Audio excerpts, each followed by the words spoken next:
Hello folks, it's Perry again, and I'm in the shop. Haven't quite got it all sorted out, but I'm working on a project today that is going to help me get it all sorted out. So I've got a problem. I've got too much stuff. Well, I've got places to put that stuff. It's just all in the wrong place. And I have a storage shed that I've had a whole bunch of boxes of books in since I moved up here. And I need a proper set of bookshelves to be able to put my books away. Once I move my books into a bookshelf, all of that space that those books were taking up on the shelves in my storage shed can now have other stuff put in there and organized. So it's all about that cascade effect I was talking about in a previous video. So what we're going to do today is I'm going to build a set of 8-foot tall, 3-foot wide bookcases, 2 of them, and to help me do that, I purchased some pre-cut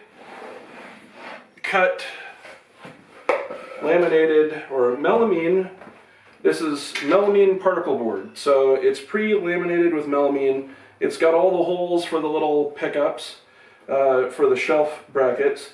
And it's rough cut to size. What I have to do is put a top and bottom on it, and then put a support in the middle, and that way I can screw them to the wall, and I screw them to each other, and they won't fall down in an earthquake.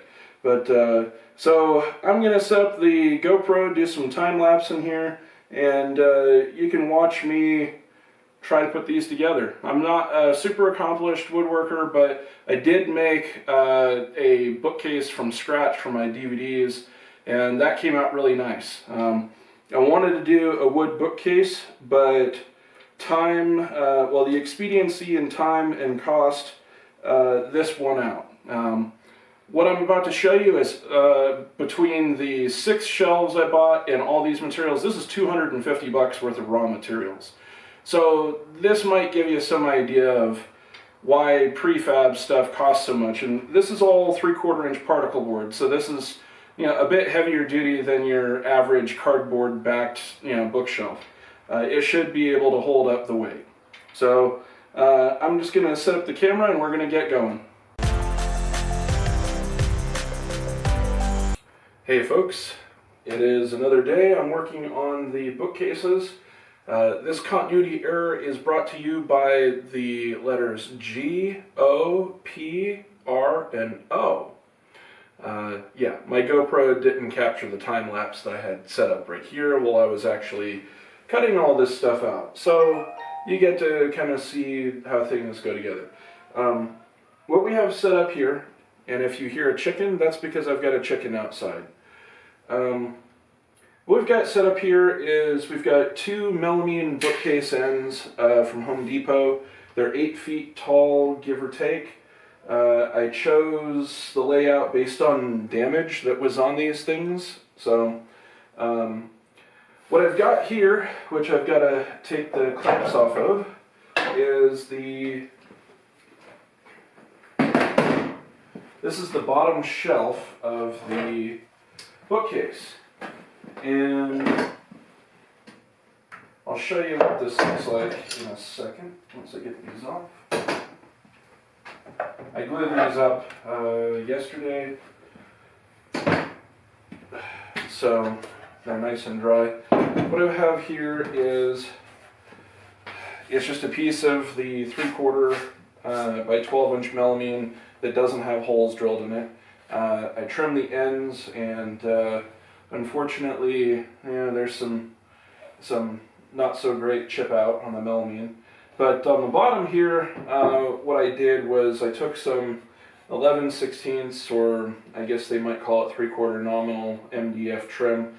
This is a pre-prime MDF trim, and I cut it, ripped it like 3 1/8 inches wide, and I used the stacked dado head cutter to put a dado in the bottom of the melamine, and then I glued in this board. So what this is going to do is it's going to give a little trim aesthetic. So there's a toe kick on the bottom of the bookcase, and then this will be the bottom shelf of the bookcase. It just raises it up off the floor, gives it a little strength on this bottom shelf. It also, whenever I put screws through here, which I'm not gluing this together, I'm screwing it. When you put the screws through here, it's going to help prevent some lozenging, which is the parallel deformation of the bookcase. These pieces of melamine are pretty, particle board, are pretty stiff, so they're going to resist that, but by having this on the bottom, it helps resist that, makes it a little stronger, and then I'm going to be putting more of these MDF strips, one at the very top, so it'll be very much like this, but it'll be at the back and they'll just be screwed through, and then I'll have one in the middle, and when they're installed, I'll actually have construction screws going through those two top pieces of MDF into the studs of the wall to attach them to the wall. And then I'll actually have screws going through the side of the melamine to hold the two bookcases together. So we'll have an 1.5 inch thick beam of wood, and between attaching it to the wall and doing that, it will make an incredibly sturdy bookcase. So let me try and get these things in a position. I've got these 50-inch Bessie bar clamps that I've used before to build cabinetry. So I'm going to use those to try to clamp the thing together while I am assembling it, and try not to chip out the melamine anymore. So wish me luck.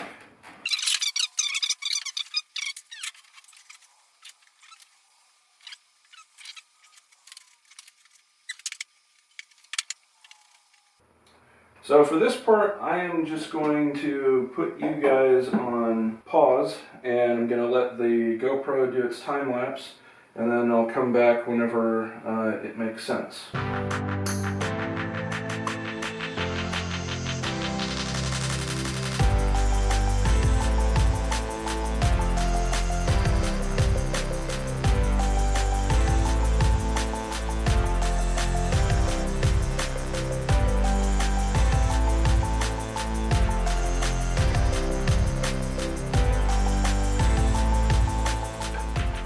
This is bookcase number 2 done, and I actually found that it was easier to assemble everything on the clamps because there's these little clamp guides right here for putting stuff on, and I also found that I had to raise everything up off the table to be able to get at some of the screw holes, and it just turned out that this actually worked better, and I kind of fought not using it.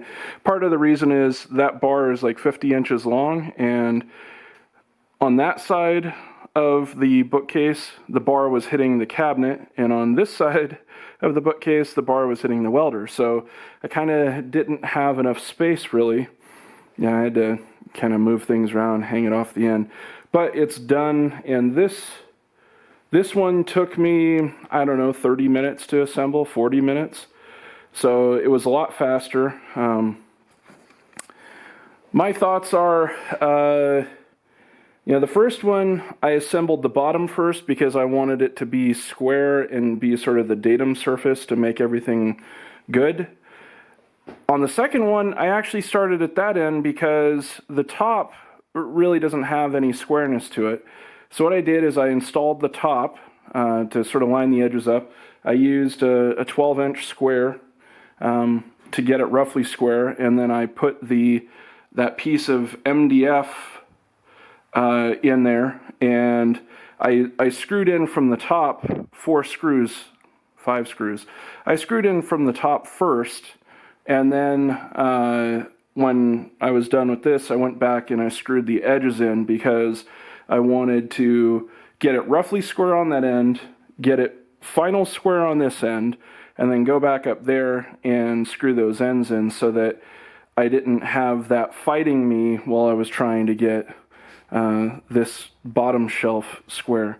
So it's a little dusty, dirty. I might throw some paint on this in the future, but knowing me, it's not going to happen. So this will just get put in with the white primer on it, and I'll probably just use like a wet rag to clean that dust and dirt off of there, and I'll call it good. You'll see I didn't install that sort of mid strap there. Part of the reason why is I really didn't have a space, to put under there to put it in place, and trying to wrestle a clamp underneath there and hold it in place and all that, and I don't know exactly where I want it. I don't want it to obstruct a shelf, so I just ended up bringing the other one in the house as is, and it held together. I do have baseboard in the room, and there's sort of two schools of thought. The first built-in that I made, I did the DVD shelf. That bookcase is 95.5 inches tall, and I did that one out of Baltic birch plywood, and I actually cut the baseboard to fit. So it goes flat against the wall. It's screwed to the wall midway up and at the top, and at the bottom it sits flush. The other school of thought is that you could notch out the back of the bookcase. I've seen that done before, notch it for the baseboard. I'm not going to do either of those things, and I'll tell you why. And you may think I'm a little, bit of a doofus for not, but I've got the baseboard in there, and I have a coax cable from the satellite dish. The jack for the satellite is about 9 feet from the receiver, and it goes behind these bookcases. If I was to make this flush against the wall, I'd have to notch out the back for that cable, or notch out this corner for the cable.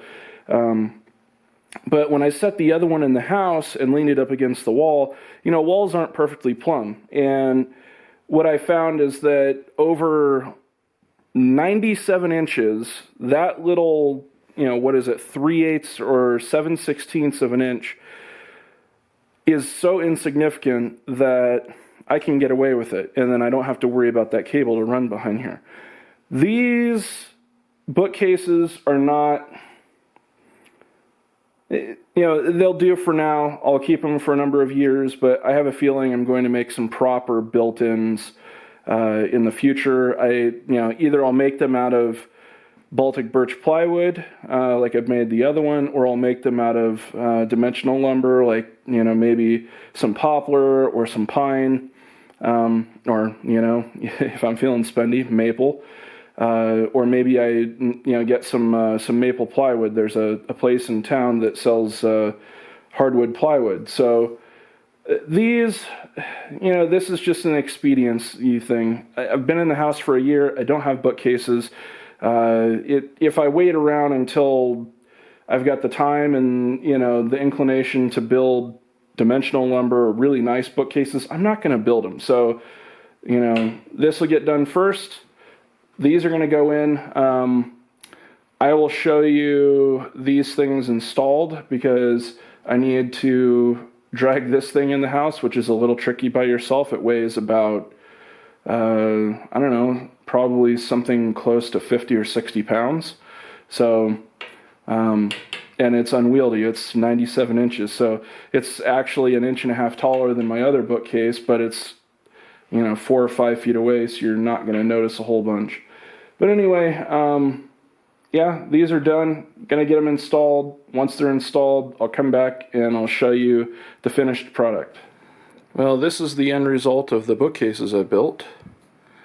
They're 97 inches tall, and they are, well, they have 7 shelves. And I don't even have these bookcases full. This is about 20 banker boxes worth of books and magazines. So let me show you what I have and how I have it organized. On the left-hand side, I have periodicals and storybooks, fiction, stuff like that. So this right here, this right here, that entire shelf is Muscle Mustangs and Fast Forwards and other Mustang periodicals.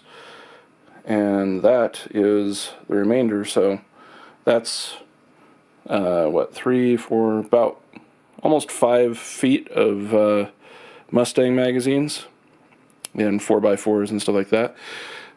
All of these periodicals are electronics, so there's nuts and bolts, some electronics now, popular electronics, radio electronics, elementary electronics, and there's some vintage stuff like hands-on electronics. This one's from 1988, and I've got that one. That one's another 1987. I actually bought those early ones, I think. I don't know. Someone may have given those to me. Computer Craft from 1992. Build a tower expansion chassis going beyond Super VGA color video in Jan Axelson's microcontroller form. And of course on the front looks like a Tandy 1000 with a an expansion box. So this is all my periodicals, all electronics, generally like 1990, 91 to some of these go up to 2004.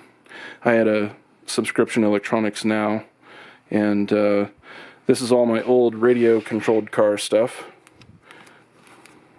There's a PC computing. I think this is the first RC car magazine I bought.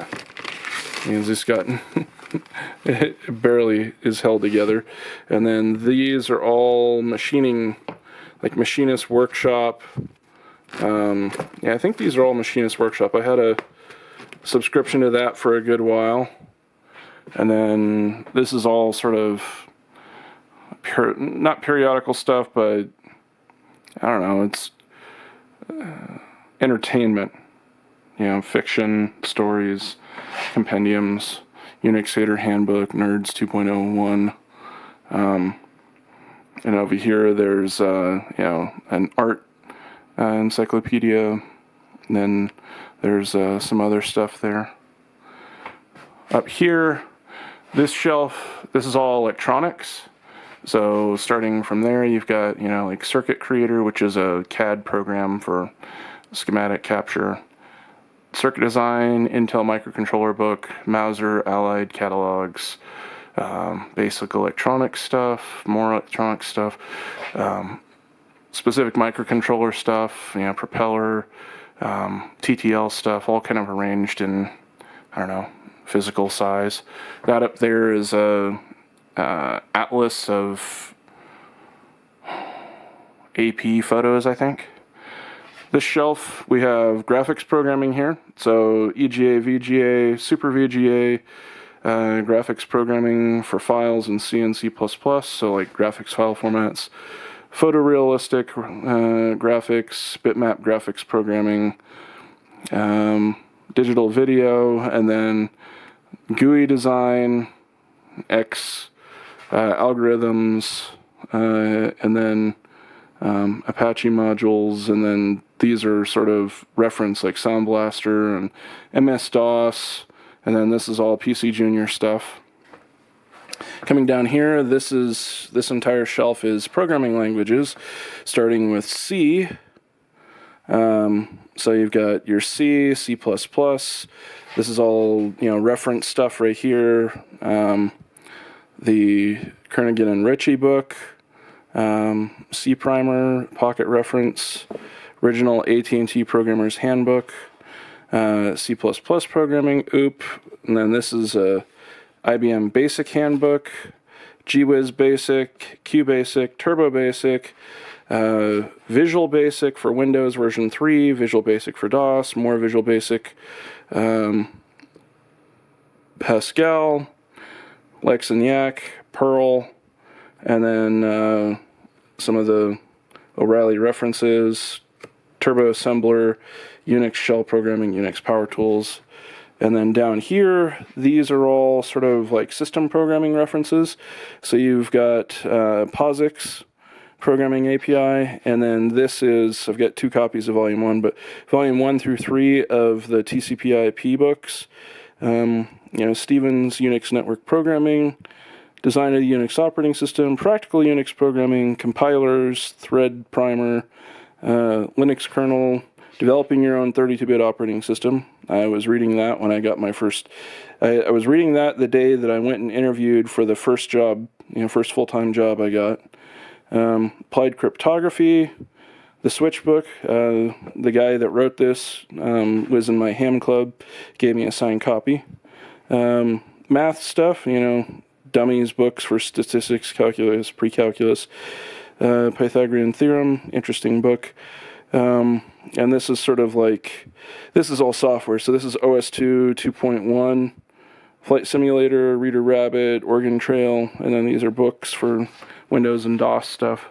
And then down here is engineering and automotive. So right here we've got automotive books, to composites, reference manuals,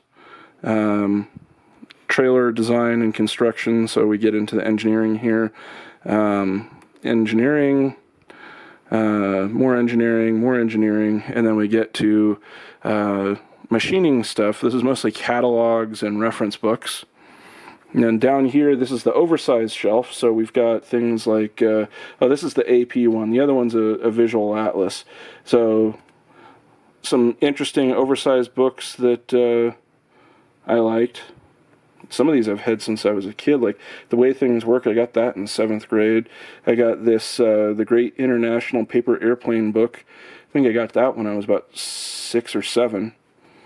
That's pretty tore up. I never took any of the planes out of it, though. But, and then, I think that's about it.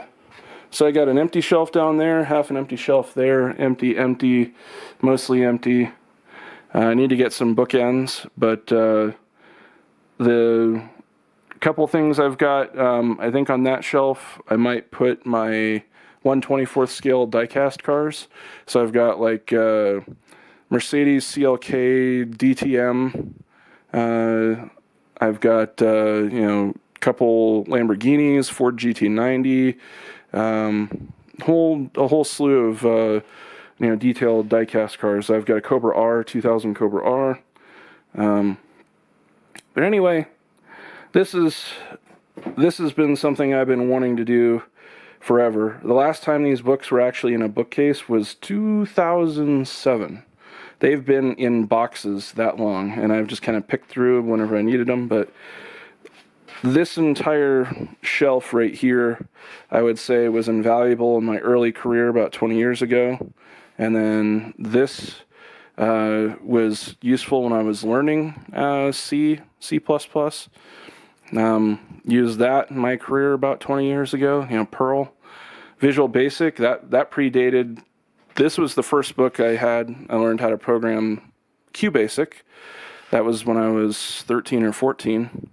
And then I got into Visual Basic, and Visual Basic for DOS, and then Visual Basic for Windows. And I was reading some of these books when I was a teenager. Let's see, I bought all these books. Like, when I got a job, a full-time job, and I had money to spend, I bought a bunch of books. I mean, there's some of these books. I mean, this book right here, Compilers, I think that's a $90 book. Some of these other books I got from other people. But, what I did was, in early in my career, I worked in downtown Santa Cruz, and there were several bookstores. There was Logos, and then there was another bookstore. I can't remember the name of it now. It'll come to me. But anyway, there were several bookstores, and whenever I got a paycheck, and I would frequently go into these bookstores at lunchtime or after work, and I would just look around the stacks. And Logos was especially useful because they sold used books, so I could get a lot of stuff for cheap. I was even doing that when I was a teenager. I just had this sort of list of books that I wanted. I got a whole bunch of Wiley books. You can see these are Wiley books here. I remember I bought a whole ton of Wiley books at one time, but and that's one thing I've never gotten rid of. Some people don't see the value in books, and I do. I've never gotten rid of any of the books that I've purchased. So anyway, there is now room. There are a couple things I need to do, though. You can see the gaps are kind of excessive right here. I built this shelf, I built the bookcase to 36 inches wide because when I measured these, they were like 35 3/4. So they were designed to have a little bit of extra, but when you put a bunch of weight in here, and these shelves are rated for 50 pounds per foot, and they're 3 foot long, so they're rated to hold 150 pounds. They obviously are, sagging a bit. So what I want to do, I think, I may end up doing the MDF piece between the two legs, or one idea I've got is these 5mm holes line up on both sides of the bookcase. So my idea that I was thinking about was actually putting a piece of metal rod to go through these bookcases to actually go from the outside right here through a hole that's drilled through to the other outside there, and then sort of pull them, cinch them together. And that would help the spreading, but it wouldn't help this. So I don't know. I'll have to give it a thought and decide what I want to do, because these all sit against the wall. That was intentional. I purposefully designed this so that the paneling would show through, and I don't want to put pieces of MDF behind like the magazines here, because then the magazines will slump because they're not supported by the wall. But yeah, I'll give it a thought, and I may follow this up later. But thanks for watching, and this is the end. If you liked it, subscribe, share, give me a thumbs up. You know the drill. Thank you much. Bye.